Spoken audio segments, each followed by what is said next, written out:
pendakwah sekaligus utusan presiden dalam bidang kerukunan beragama. Terus kalau gue cari arti pendakwah itu adalah orang yang pekerjaannya berdakwah melalui kegiatan dakwah dan menyebarluaskan ajaran agama.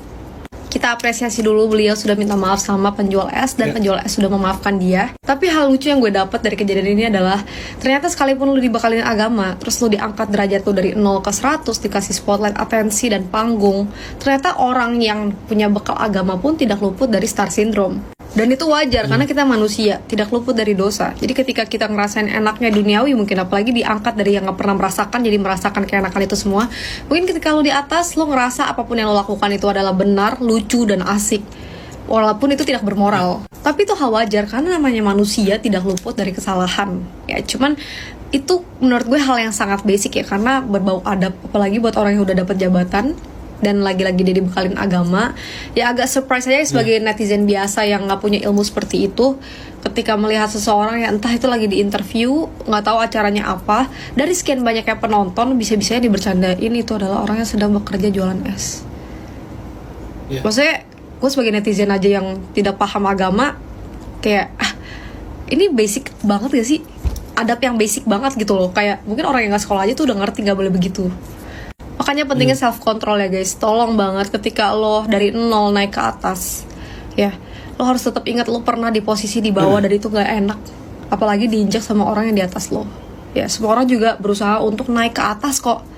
Tapi jangan sampai ketika lo di atas lo lupa sama manusia.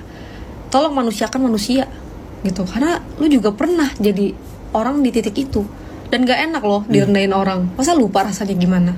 Tapi jujur dari pengalaman hidup gue dan gue udah ketemu beberapa jenis orang, itu emang rata-rata yang ngerasa dirinya paling benar secara teori, itu justru yang paling gak punya adab dan gak bisa memanusiakan manusia. Jadi kayak cuman ngomong ngangung-ngangung tapi perilakunya tidak menggambarkan apa yang dia ucapkan.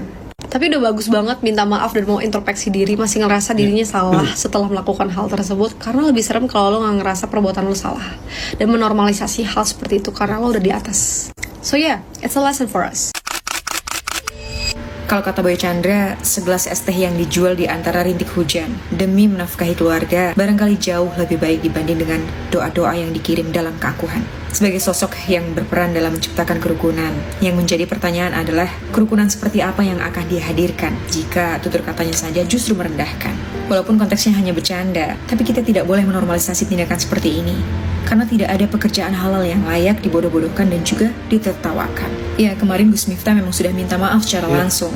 Dan segala sesuatu pasti memberikan hikmah. Gus Miftah mendapatkan kepedulian dari banyak orang untuk mengevaluasi diri. Dan Bapak penjual es teh juga mendapatkan kepedulian dari banyak orang untuk hidup yang lebih baik dan seketika Allah angkat derajatnya. Karena Tuhan tidak pernah kehabisan cara untuk menolong hambanya. Sehat selalu untuk Bapak penjual es teh dan juga untuk seluruh pejuang nafkah keluarga di luar sana. Ya, apresiasi ya Gus Miftah, minta maaf dan saya baca berita sudah mengundurkan diri ya teman-teman. Itu bentuk pertanggungjawabannya menurut saya patut diapresiasi pada bagian dia mengundurkan diri karena begitu banyak pejabat di negara ini yang sudah terlibat kasus tidak mundur-mundur. Jadi pada bagian itu saya apresiasi ya teman-teman ya. Kita lanjut videonya. Tuh nggak, apa yang buat gue tuh sedih banget ngelihat tukang ST yang dikata-katain sama Gus Miftah. Gue mikir gimana perasaannya pada saat dia tuh diketawain sama orang-orang di sana gara-gara Gus Miftah ngomong kayak begitu. Tuh penjual ST mau ketawa, bingung karena posisinya dia juga capek gitu jualan, harus nahan beratnya air botol minum, terus ST itu badan sakit, tangan sakit, kepala sakit karena kan harus nahan kan. Tapi di satu sisi orang-orang ngetawain dia. Gue nggak paham kenapa tokoh agama bisa ngatain penjual kecil seperti itu, dan gue tuh nggak bisa berhenti sedih setiap gue ngeliat video itu. Ini masalah dari kemarin udah ramai banget dan gue nggak bisa bahas karena gue udah nggak bisa berkata-kata lagi. Setahu gue si Gusnya tuh udah minta maaf, punya sih nggak maafin, cuman si bapak penjualnya aja dengan berbaik hati dia mau maafin. Tapi yang gue bersyukurnya si bapak malah dinaikin derajatnya. Banyak sekarang orang yang ngasih hadiah ke bapak. Bahkan setahu gue dia dapat umroh gratis. Gue bantu doa ya pak, semoga bapak sehat terus sama keluarga, terus derajatnya juga dinaikin terus sama Tuhan. Makin banyak orang baik yang bakalan nolong bapak. Makanya kalau nonton videonya jangan setengah-setengah dong. Tapi masalahnya semakin dalam saya tonton, semakin aneh perkataannya pak. Video yang viral bapak mengolok-ngolok penjualnya itu udah parah. Tapi ada yang lebih parah lagi. Gua nggak kuat banget ngomongnya, langsung aja kita tayangin. Tetap wae diijabah dalam bentuk yang lain. Ra payu tapi awake sehat. Mulih ndelah bojone meteng. Niku lak yo nikmat ngono lho. Kok ditinggal bakul es kok meteng? Kan banyak terjadi di mana-mana. Bapak bukan udah mengolok-ngolok lagi, tapi bahkan bapak memfitnah. Padahal nih ya Pak, tanpa mengolok-ngolok ataupun tanpa memfitnah penjual es tehnya, bapak bisa bantu loh dengan cara lain tanpa ngeluarin uang. Ya bapak tinggal nyuruh aja jemaah-jemaahnya buat beli, simple. Abis videonya viral, bukannya langsung minta maaf, malah tiba-tiba ngeborong para pedagang asongan. Maksudnya apa sih? Bingung deh jadinya. Ya itu ya teman-teman, tadi ada juga bagian istri hamil itu agak-agak gimana ya mendengarnya, karena seperti mengasosiasikan pada suatu hal kejadian yang negatif ya teman-teman. Ya memang sentuhan entertainment itu membuat seorang pendakwah itu biasanya lebih populer, lebih laku ya teman-teman. Tetapi perlu diingat, kalau menurut saya itu bukan tujuan utamanya ya.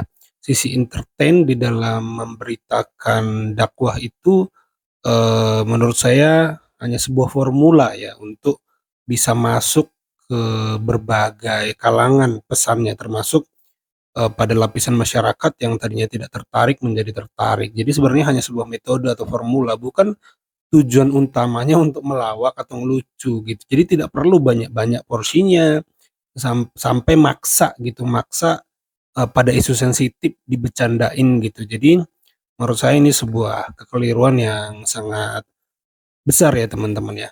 Kita lanjut videonya. Kalau lu bercandain orang, tapi orang yang lagi lu bercandain tuh gak ketawa, itu namanya bukan candaan, tapi hinaan. Jadi please bedain gitu. Masa udah gede gitu doang gak bisa ngebedain sih? Kocak lu. Jadi orang tuh baiknya mikir 2 kali sebelum bertindak, bercermin sebelum berucap kata. Jangan apa-apa lu tuh main hina, main hujat, tanpa lu mikirin perasaan orang ataupun dampak ke depannya. Kayak kalau misalkan dibalik deh posisinya, emang lu mau digituin? Kalau lu gak mau ya jangan gituin orang. Simple. Jangan lu tuh udah berbuat, terus lu tuh sembunyi di balik kata-kata template. Sorry ya canda. Enak banget ya orang habis nyakitin hati orang, habis jahatin orang, terus minta maafnya sambil cengengesan, gitu kan? Kocak banget emang kelakuan orang minus. Jangan sampai nih orang yang habis lu sakitin hatinya, habis lu jahatin itu kagak ngebales, tapi malah ngadu ke Tuhan. Udah itu mah hati-hati, lu kelar hidup lu. GWS kalau kata gue mah. Minta maaf. Menurut kamu dia minta maaf? Aku sebagai anak komunikasi justru melihat itu bukan permintaan maaf, justru apa ya, lebih ke intimidasi. Apalagi dengan cara dia merangkul ya. I mean like dengan cara dia minta maaf kayak gitu itu menimbulkan asumsi seolah-olah nih orang deket nih sama gue. Kenapa lo pada mau ngapain? Gue nggak menyinggung perasaan dia. Kalau itu cuma bercanda aja. Ya, justru itu bentuk guyonan selanjutnya ya. Cara gitu. Minta maaf yang benar gimana? Cara minta maaf yang benar mungkin lebih ke lo minta maaf dengan rendah hati terhadap perasaan dia yang tersakiti, bukan untuk pembelaan diri atau takut dicaci maki. Wah, itu istana sudah mengatakan bahwa jangan pernah melakukan hal itu, bahkan itu tidak sesuai dengan apa yang disampaikan oleh Bapak Presiden. Jadi marilah kita membangun Indonesia ini dengan saling menghormati, saling menghargai, jangan saling merendahkan, namun bangunlah Indonesia dengan rasa persaudaraan tanpa saling merendahkan. Analoginya juga Lain ra payu tapi awake sehat. Mulih ndelah bojone meteng. Niku lak yo nikmat. dan pulang-pulang ngelihat tukang esnya dibilang lihat istrinya hamil. Kok ditinggal bakul es kok meteng? Kan banyak terjadi di mana-mana. Ditinggalin bakul es kok hamil kan dari mana-mana, lebih parah lagi. Aduh. Ini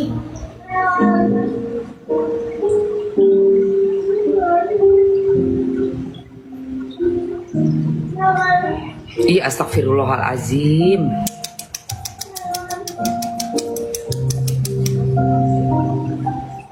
Gak habis pikir ya. Gak ada orang miskin, gak ada elu, Gus. Tahu gak lu? Gak ada masyarakat bawah, gak ada elu. Gak ada. Gak ada masyarakat bawah. Gak ada tuh pemimpin. Gak ada. kita paling besar masyarakat bawah jumlahnya. Yang middle up cuma sekian persen, cuma secungkil. Yang masyarakat bawah, grassroots itu ratusan juta orang. Nggak ada mereka, nggak ada lu, tahu nggak? Hati-hati cangkemmu iku. Hati-hati cangkemmu. Cangkemmu tuh mulut ya. Ini ya.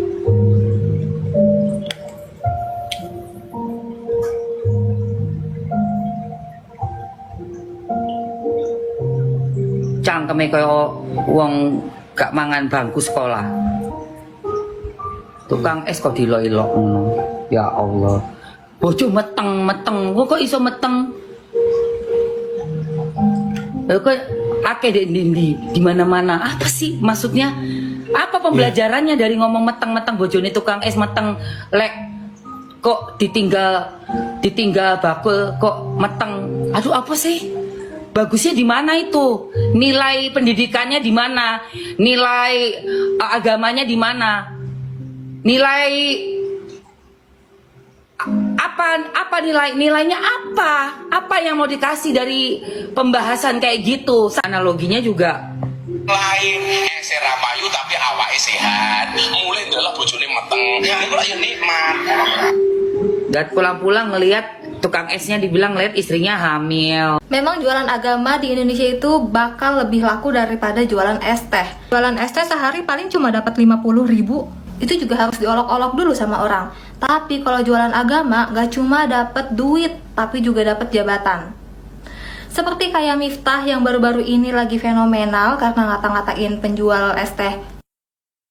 Dan kalian harus tahu bahwa gaji Miftah sebagai utusan khusus presiden di bidang kerukunan agama per bulannya 18,6 juta rupiah. Dan itu belum sama tunjangan-tunjangan lain yang fantastis nilainya. Karena menurut Perpres nomor 137 tahun 2024, gaji dan hak keuangan utusan khusus itu setara dengan level menteri. Kalau dihitung-hitung mungkin pemasukan Miftah dari negara alias dari uang kita semua bisa sekitar 100 jutaan per bulan.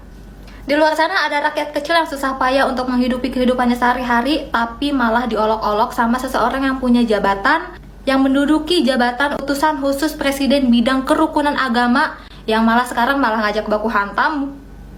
Dan gue jadi pengen nanya ke lo, emang ikhlas kita ngeluarin duit buat pajak, dan dari pajak itu untuk ngegaji orang seperti Miftah yang menduduki posisi di pemerintahan?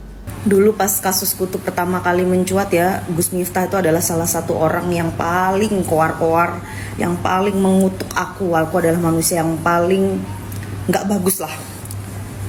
Aku sempat yang paling sedih ya, aku sampai kayak netesin air mata. Dia marah banget di medsos soal aku ya. Tapi walaupun aku tuh dikutuk hampir banyak masyarakat, tapi aku nggak pernah ya menghina orang yang nggak punya. Apalagi kayak penjual teh, apa segala macam. Apalagi bapakku dulu waktu aku sekolah pernah jual ceker ayam loh, ceker ayam beneran. Jadi ya ayam juga, cekernya juga, jual sayur. Terus temanku sekolah itu suka ngatain bapakku gitu kan, kayak yang anak penjual sayur, penjual ceker. Di situ tuh aku langsung bukannya apa ya, aku langsung kayak merasa kecil hati dikata-katain, karena bukan sedih untuk aku dikatain, tapi kalau yang namanya menyangkut orang tua. Nah aku tuh tidak membayangkan kalau penjual teh tadi itu bapakku. Gop, dikatain gop, terus ya ampun di banyak orang. Kayak apa, nah makanya habis ngatain aku, coba dia juga memberikan contoh ternyata nggak baik, yang artinya setiap manusia itu nggak bisa dijudge. Dia habis ngatain aku sampai aku di penjara, dia juga ngatain kata-kata yang sadis, ternyata nggak lebih baik juga kan gitu. Makanya teman-teman, kadang-kadang kita tuh tidak bisa ngata-ngatain orang terlalu berlebih. Nggak lama itu juga mendapatkan hal yang sama. Tapi kalau untuk menghina, aku paling benci sama orang yang menghina pekerjaan. Bayangin loh, itu tuh sampai dibilang kan tadi, kalau misalnya nggak laku lah apa, ya kalau misalnya ngomong kayak gitu, dia kan ibaratnya seorang pemuka agama, belilah semua tehnya. Aku aja kalau lihat orang di jalan ya, walaupun aku nggak suka makanannya, aku beli, aku kasih orang, jangan sampai dia itu nggak makan gitu. Dia pemuka agama harus mencontohkan yang baik gitu. Makanya pas aku lihat dia viral, nah dia merasakan apa yang aku rasakan tuh gimana. Tapi serendah-rendahnya aku tidak pernah merendahkan orang, tidak pernah menghina jabatan orang, tidak pernah ngata-ngatain. Aku tuh paling anti ya. Aku aja kalau punya temen ya, sampai main ke tempat aku ya di apartemen gitu kan, terus dia bilang itu babu kamu. maaf kata orang itu langsung kuusir dari rumahku. Dia tidak pernah jadi babu aku, dia adalah keluarga aku. Ya itulah yang aku mau cerita hari ini. Dan ingat loh, kita tuh tidak pernah tahu. Aku pernah pernah baca suatu cerita, bukan pernah cerita, baca suatu cerita nih. Waktu itu di mana ya, lupa sih. Jadi ada cewek cantik banget gitu kan, ada tukang becak itu naksir dia gitu. Terus habis itu dia bilang, lu cuma tukang becak gitu. Nggak lama pas dia nikah, suaminya mungkin kaya ya, tiba-tiba jatuh miskin, jadi tukang becak juga. Jadi gini loh, ketika orang bekerja ya, penjual teh, penggali paret ataupun apa, di dalam pekerjaannya itu ada nyawa yang tersambung, misalnya anaknya, istrinya. Jadi kita nggak boleh loh menghina.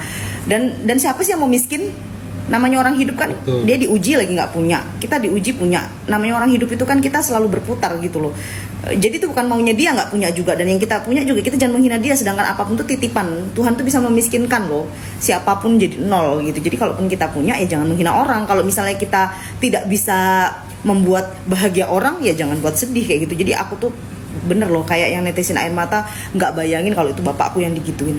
Iya, saya baru tahu kalau Gus Miftah ini ternyata utusan presiden bidang kerukunan beragama ya.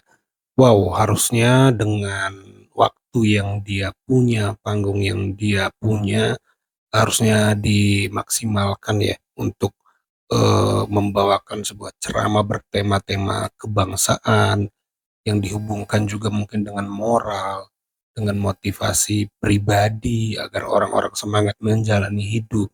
Gimana semua ini dalam ceramah bisa terangkai maksimal, disampaikan kepada masyarakat, dan sangat sayang panggung dan waktunya jika hanya untuk lucu-lucuan saja. Itu sekali lagi tidak salah, punya unsur entertaining, karena itulah yang membuat sebuah ceramah bisa diminati banyak orang gitu ya teman-teman, didengarkan. Tetapi ketika kerukunan beragama, bobot ceramahnya yang harusnya luar biasa, durasinya bisa dimaksimalkan untuk hal-hal tersebut, tetapi malah dipakai bercanda, membuli, merosting gitu ya teman-teman.